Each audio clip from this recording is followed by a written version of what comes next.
5 biggest lessons in real estate and entrepreneurship since 2015. So be careful who you partner with and be slow to give up control or ownership in anything.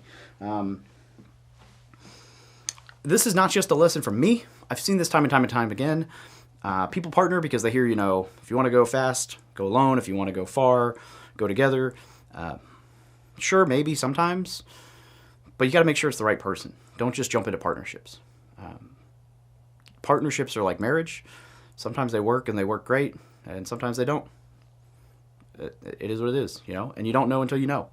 And so there are great partnerships and there are not so great partnerships. And unfortunately, I've been on fortunately and unfortunately, I've been on the end of both, right? So the receiving end of both. I've had employees that I thought were going to be partners who didn't turn out so hot. And I've had, some deals that have gone really well with partners. And so I would just, say, make sure that you identify those areas up front and you know what you're getting into and you set boundaries and make sure that if you're getting into a partnership in your operating agreement, you outline roles and responsibilities, but you also outline conflict resolution and, what's going to happen if things do go south and you have to disperse, because the conflict resolution and the dispersion and all of that stuff may not seem important right now, but it will be down the road. It's like a prenup. You want to have it outlined before you're angry, because you might love each other right now, but when the needles come out, the knives come out, the nails come out, the teeth come out, whatever you want to say, when people get angry, crap happens, shit happens. So fuck it, just get it out while you're happy, because you'll be way more amicable right now than you will when things go south, right? So hopefully that never happens, but do it now. So partnerships, sometimes they're amazing, sometimes they're not. Just prepare for the worst, because if they're meant to be a good partner, they will understand and they will want you to not have a terrible experience if things go south. It's a major red flag if you say, hey, let's outline in this operating agreement how to be civil if we have a falling out, and they fight you on it, right? Major red flag. Stick to your guns and trust but verify.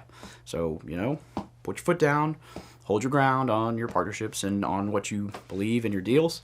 Like that lease option deal, if you listen to 734, you'll hear like, hey, there were things that were supposed to happen that weren't. And I had to trust, kind of what was going on, but I had to verify that it was actually happening. But I had to really, stick to my guns on like, this was actually supposed to happen. What's up? Why is this not happening? Had I just kind of taken it, who knows where we'd be right now.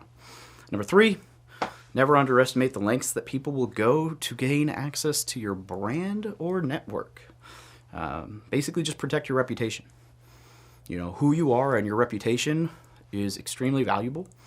And, especially if you're like an online platform or brand, I would argue it might be like the most valuable thing. And you need to protect that at all costs.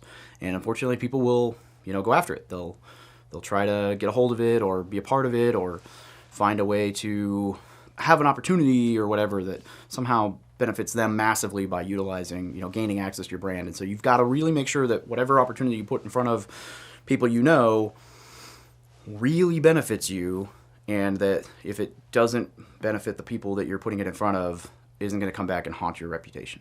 Number 2, always consult your attorney sooner than you think you need to. I cannot tell you, I think almost every time, if not every time, that I've called my attorney about a problem, he's told me that if I'd called him sooner, it would have saved me a lot of money. Like to the tune of like tens of thousands of dollars.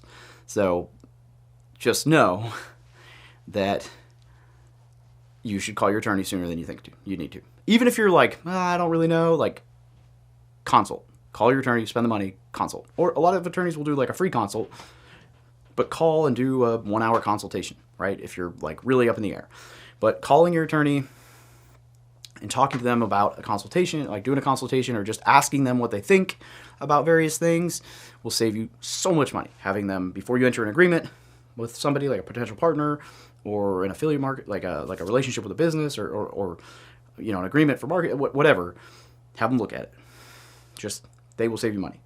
Before you sue someone, if you think you're being screwed, if you don't know what your rights are, if your partnership's about to split up, if you got an employee issue, if you're hiring someone, if you're doing a non-compete or an NDA, or whatever that thing is, your attorney should be your go-to, right? And you should consult with them sooner rather than later. As in almost every case, in fact, every case probably, it'll save you money, one way or another. And then trust your gut. Trust it.